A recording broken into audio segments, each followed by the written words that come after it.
지금 이 순간 여러분 혈액 속에 조용히 쌓이고 있는 것이 있습니다. 아무 증상도 없습니다. 아프지도 않습니다. 그런데 어느 날 갑자기 심근경색으로 쓰러집니다. 서울대학교 병원 순환기내과 전문의들은 고지혈증을 이렇게 표현합니다. 조용한 살인자. 우리나라 성인 2명 중 1명이 고지혈증을 가지고 있습니다. 그런데 치료를 받는 사람은 절반도 되지 않습니다. 왜냐하면 아무 증상이 없으니까요. 오늘 이 영상 하나 끝까지 보시면 고지혈증이 무엇인지, 왜 무서운지, 그리고 오늘부터 바로 실천할 수 있는 관리법까지 완전히 정복하실 수 있습니다. 지금 바로 시작하겠습니다. 먼저 고지혈증이 무엇인지 차근차근 짚어드리겠습니다. 고지혈증이란 혈액 속에 지방 성분이 필요 이상으로 많아진 상태입니다. 쉽게 말씀드리면 피 속에 기름이 너무 많이 낀 것입니다. 그런데 요즘은 고지혈증보다 이상지질혈증이라는 이름을 더 많이 씁니다. 왜 이름이 바뀌었을까요? 단순히 지방이 높은 것만이 아니라 좋은 콜레스테롤이 낮아진 경우도 혈관에 위험하기 때문입니다. 그래서 더 넓은 의미로 이상지질혈증이라고 부르게 된 것입니다. 혈액 속 지방 성분에는 크게 3가지가 있습니다. 첫 번째는 LDL 콜레스테롤입니다. LDL은 나쁜 콜레스테롤이라고 부릅니다. 혈관벽에 찌꺼기처럼 달라붙어서 혈관을 좁히고 딱딱하게 만듭니다. 이것이 바로 동맥경화입니다. 두 번째는 HDL 콜레스테롤입니다. HDL은 좋은 콜레스테롤이라고 부릅니다. 혈관벽에 쌓인 나쁜 콜레스테롤을 청소차처럼 가져다가 간으로 보냅니다. HDL이 높을수록 혈관 건강에 좋습니다. 세 번째는 중성지방입니다. 중성지방은 우리가 먹은 음식 중에서 에너지로 쓰고 남은 것이 혈액 속에 쌓이는 것입니다. 밥, 빵, 면, 과일, 술을 많이 먹으면 중성지방이 올라갑니다. 그렇다면 어떤 수치부터 고지혈증이라고 할까요? 서울대학교 병원 기준으로 말씀드리면 총 콜레스테롤이 200mg/dL 이상이거나 LDL 콜레스테롤이 130mg/dL 이상이거나 중성지방이 150mg/dL 이상이거나 HDL 콜레스테롤이 40mg/dL 미만이면 이상지질 혈증에 해당합니다. 이 중 하나라도 해당하시면 반드시 관리가 필요합니다. 그런데 2025년 최신 기준에서 중요한 변화가 생겼습니다. 한국지질동맥경화학회와 유럽심장학회 ESC 2025 가이드라인에 따르면 심혈관 질환 위험이 높은 분들은 LDL 콜레스테롤을 55mg/dL 미만으로 낮추는 것이 권고됩니다. 심근경색이나 뇌졸중을 한 번이라도 겪으신 분들, 당뇨병이 있으신 분들, 고혈압과 고지혈증이 함께 있으신 분들은 이 기준을 꼭 기억해 주세요. 그리고 중요한 것이 있습니다. 고지혈증은 아무 증상이 없습니다. 머리가 아프지도 않고 어지럽지도 않고 눈에 보이는 신호가 전혀 없습니다. 그래서 검진을 받기 전까지는 본인이 고지혈증인지 전혀 모르는 경우가 대부분입니다. 그래서 1년에 한 번 혈액 검사를 꼭 받으셔야 합니다. 이제 고지혈증이 왜 무서운지 이야기해 드리겠습니다. 고지혈증 자체는 증상이 없습니다. 그런데 오래 방치하면 목숨을 위협하는 합병증이 생깁니다. 첫 번째 합병증은 동맥경화입니다. LDL 콜레스테롤이 혈관벽에 계속 쌓이면 혈관이 점점 좁아지고 딱딱해집니다. 이것이 동맥경화입니다. 동맥경화는 혈관 전체에 생깁니다. 심장혈관에 생기면 심근경색이 됩니다. 뇌혈관에 생기면 뇌졸중이 됩니다. 두 번째 합병증은 심근경색입니다. 심장에 혈액을 공급하는 관상동맥이 콜레스테롤 덩어리로 막히면 심장 근육이 괴사합니다. 이것이 심근경색입니다. 심근경색은 발생 후 골든타임이 2시간입니다. 이 시간 안에 치료를 못 받으면 사망에 이를 수 있습니다. 세 번째 합병증은 뇌졸중입니다. 뇌혈관이 막히거나 터지면 뇌세포가 손상됩니다. 반신마비, 언어장애, 인지기능 저하가 생기고 심하면 사망합니다. 네 번째 합병증은 말초혈관 질환입니다. 다리 혈관이 막히면 걸을 때 다리가 심하게 아프고 심한 경우 다리를 절단해야 합니다. 다섯 번째, 당뇨와 함께 있으면 더 위험합니다. 우리 채널 24편 노인 당뇨편을 보신 분들이라면 이미 아실 겁니다. 고지혈증과 당뇨가 함께 있으면 심혈관 질환 위험이 각각 따로 있을 때보다 훨씬 더 크게 높아집니다. 2026년 3월 연합뉴스 보도에 따르면 LDL 콜레스테롤을 55mg DL 미만으로 낮춘 그룹은 70mg per DL 기준 그룹보다 심혈관 사건 발생률이 30%나 줄었습니다. 콜레스테롤 관리 하나로 심근경색과 뇌졸중 위험을 30% 줄일 수 있습니다. 왜 고지혈증이 생기는 걸까요? 기름진 음식만 먹어서 생기는 걸까요? 사실 고지혈증의 원인은 훨씬 다양합니다. 첫 번째 원인은 식습관입니다. 삼겹살, 곱창, 버터, 크림 같은 포화지방이 많은 음식을 자주 드시면 LDL 콜레스테롤이 올라갑니다. 또한 밥, 빵, 떡, 과일, 술을 많이 드시면 중성지방이 올라갑니다.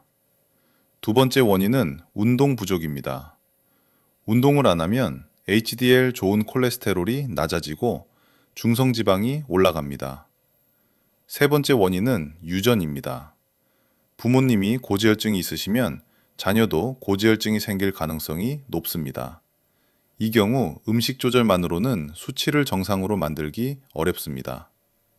네 번째 원인은 나이입니다. 나이가 들면 간에서 콜레스테롤을 처리하는 능력이 떨어집니다. 특히 여성 어르신들은 폐경 이후 여성 호르몬이 줄어들면서 LDL 콜레스테롤이 급격히 올라갑니다. 다섯 번째 원인은 다른 질환의 영향입니다. 갑상선 기능 저하증, 당뇨병, 신장 질환이 있으면 고지혈증이 함께 생기기 쉽습니다. 우리 채널 18편 갑상선 편을 보신 분들이라면 이 연결고리를 더 잘 이해하실 수 있을 겁니다. 여섯 번째 원인은 약물의 영향입니다. 일부 혈압약, 스테로이드, 이뇨제가 콜레스테롤 수치를 올릴 수 있습니다. 내가 먹는 약이 혈중 지질에 영향을 줄 수 있으니 담당 선생님께 꼭 확인해 보세요. 이제 실전 관리 이야기를 해드리겠습니다. 식단, 운동, 약물, 이 세 가지가 고지혈증 관리의 핵심입니다. 먼저 식단 이야기를 드릴게요. 줄여야 할 음식 첫 번째는 포화지방입니다. 삼겹살, 갈비, 곱창, 버터, 치즈, 크림, 코코넛 오일, 팜유가 들어간 과자나 라면, 이런 음식들이 LDL, 나쁜 콜레스테롤을 직접 올립니다. 줄여야 할 음식 두 번째는 탄수화물과 당입니다. 많은 분들이 모르시는 사실이 있습니다. 밥을 많이 먹거나 빵, 떡, 과일을 많이 드시면 중성지방이 올라갑니다. 술도 마찬가지입니다. 반드시 먹어야 할 음식들도 있습니다. 첫 번째는 등푸른 생선입니다. 고등어, 꽁치, 연어, 청어에는 오메가3 지방산이 풍부합니다. 오메가3는 중성지방을 낮추고 HDL, 좋은 콜레스테롤을 높입니다. 일주일에 2번 이상 드세요. 두 번째는 견과류입니다. 아몬드, 호두, 잣 같은 견과류에는 불포화 지방산이 풍부해서 LDL을 낮추는 데 도움이 됩니다. 하루에 한 줌, 약 30g 정도 드세요. 세 번째는 식이섬유가 풍부한 음식입니다. 귀리, 보리, 현미 같은 통곡물과 브로콜리, 양배추, 당근 같은 채소, 콩류는 장에서 콜레스테롤 흡수를 막아서 혈중 LDL 수치를 낮춰줍니다. 네 번째는 올리브 오일입니다. 하루 두세 스푼의 올리브 오일은 단일 불포화 지방산이 풍부해서 LDL을 낮추고 HDL을 높이는 효과가 있습니다. 여기서 중요한 이야기 하나 드리겠습니다. 달걀은 고지혈증에 안 좋을까요? 많은 분들이 달걀 노른자가 콜레스테롤이 높다고 안 드시는 경우가 있는데요. 최신 연구에 따르면 건강한 어르신의 경우 하루 한두 개의 달걀은 혈중 콜레스테롤에 큰 영향을 주지 않습니다. 달걀은 오히려 훌륭한 단백질 공급원입니다.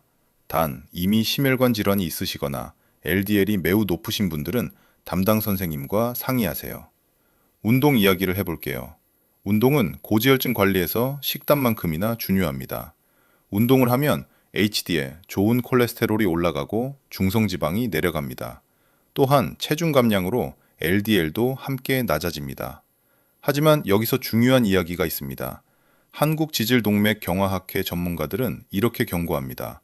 운동만으로 콜레스테롤을 정상으로 만들 수 있다고 생각하는 것은 위험한 착각입니다.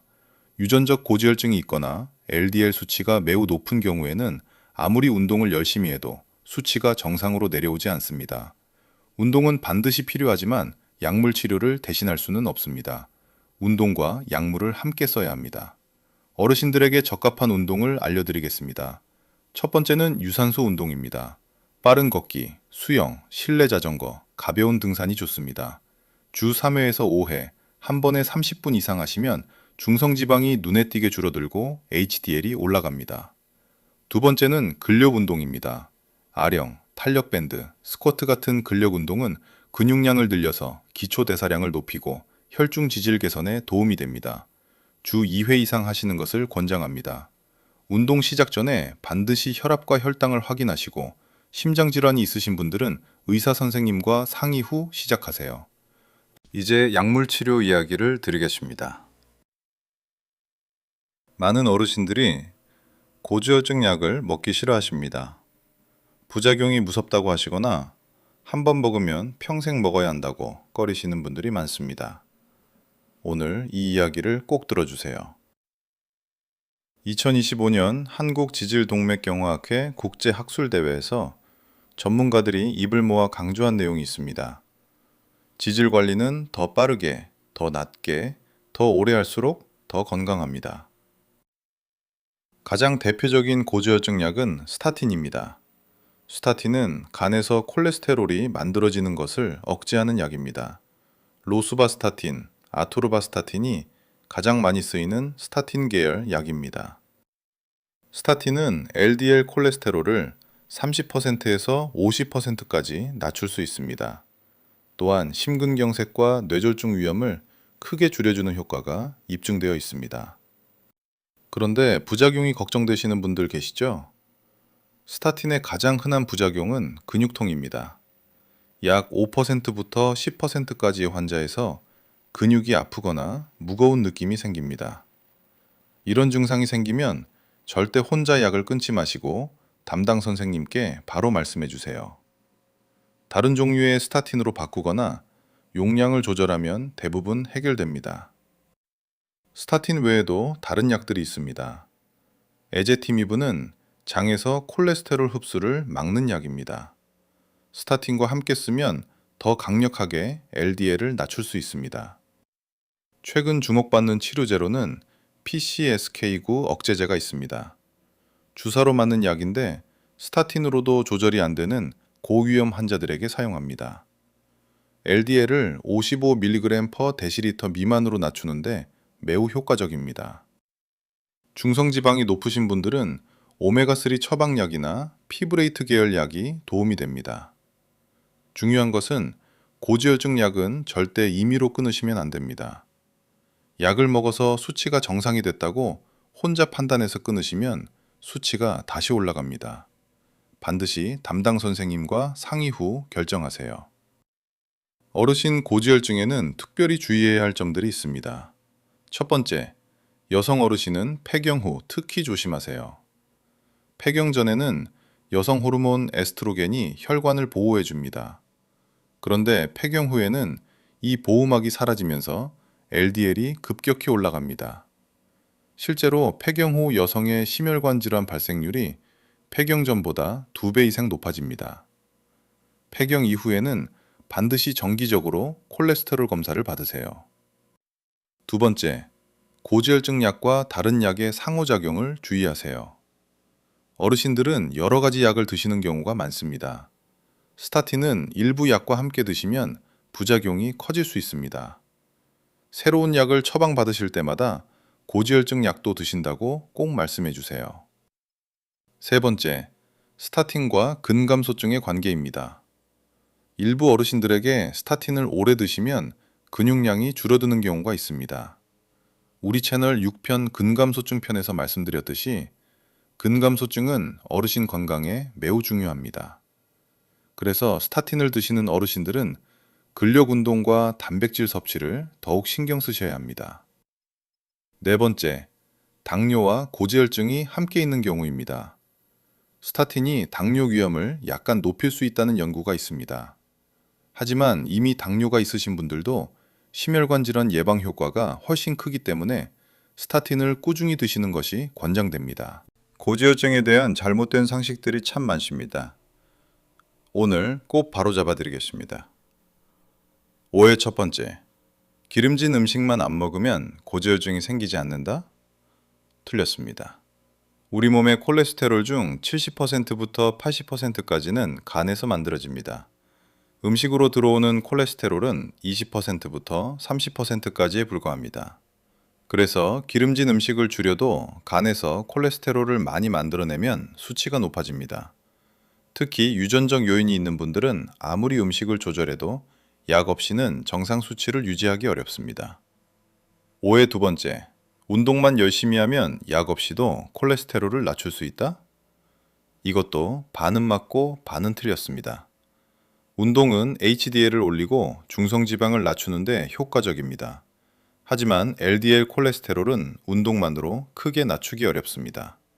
특히 LDL이 130 이상이거나 심혈관 질환 위험이 높은 분들은 운동과 함께 반드시 약물 치료가 필요합니다. 오해 세 번째. 고지혈증 약은 한 번 먹으면 평생 먹어야 한다? 꼭 그렇지는 않습니다.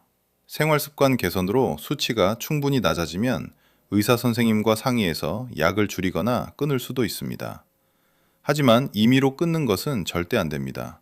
반드시 담당 선생님의 판단에 따르세요. 오해 네 번째. 콜레스테롤 수치가 정상이면 고지혈증이 아니다? 총 콜레스테롤이 정상이어도 HDL이 낮거나 중성지방이 높으면 이상지질혈증입니다. 반드시 네 가지 수치를 모두 확인하셔야 합니다. 이제 오늘부터 바로 실천할 수 있는 일상관리법을 알려드리겠습니다. 딱 6가지만 기억하세요. 첫째, 매일 30분 걸으세요. 식사 후 30분 이내에 가볍게 20분에서 30분 걷는 것이 HDL을 올리고 중성지방을 낮추는 가장 쉽고 효과적인 방법입니다. 둘째, 등푸른 생선을 일주일에 2번 드세요. 고등어, 꽁치, 연어를 구워서 드시면 됩니다. 튀기면 오히려 역효과가 납니다. 굽거나 쪄서 드세요. 셋째, 흰쌀밥을 잡곡밥으로 바꾸세요. 귀리, 보리, 현미가 들어간 잡곡밥은 식이섬유가 풍부해서 콜레스테롤 흡수를 막아줍니다. 넷째, 술을 줄이세요. 알코올은 중성지방을 직접 올리는 주요 원인입니다. 중성지방이 높으신 분들은 특히 술을 멀리 하셔야 합니다. 다섯째, 담배를 끊으세요. 흡연은 HDL 좋은 콜레스테롤을 낮추고 혈관을 손상시킵니다. 금연은 고지혈증 관리에서 가장 강력한 실천 방법 중 하나입니다. 여섯째, 6개월에 한 번 혈액 검사를 받으세요. 고지혈증은 증상이 없기 때문에 검사만이 유일한 확인 방법입니다. 총 콜레스테롤, LDL, HDL, 중성지방 4가지를 모두 확인하세요. 여기까지 오셨습니다. 마지막으로 가장 중요한 이야기를 드리겠습니다. 고지혈증은 증상이 없습니다. 그래서 무시하기 쉽습니다. 하지만 혈관 속에서는 지금 이 순간에도 콜레스테롤이 조용히 쌓이고 있습니다. 심근경색은 예고 없이 옵니다. 뇌졸중도 예고 없이 옵니다. 그 예고가 없는 이유가 바로 고지혈증의 증상이 없기 때문입니다. 하지만 좋은 소식이 있습니다. 고지혈증은 충분히 관리할 수 있는 질환입니다. 올바른 식단, 꾸준한 운동, 적절한 약물 치료, 정기검진만 지키시면 심근경색과 뇌졸중 위험을 크게 줄이실 수 있습니다. 오늘 이 영상이 여러분의 혈관을 지키는 작은 시작이 되기를 바랍니다. 이 영상이 도움이 되셨다면 좋아요와 구독, 그리고 주변 소중한 분들께 꼭 공유해 주세요. 다음 편에서 또 새로운 주제로 찾아뵙겠습니다. 시니어 건강백과 채널 함께 해주셔서 감사합니다.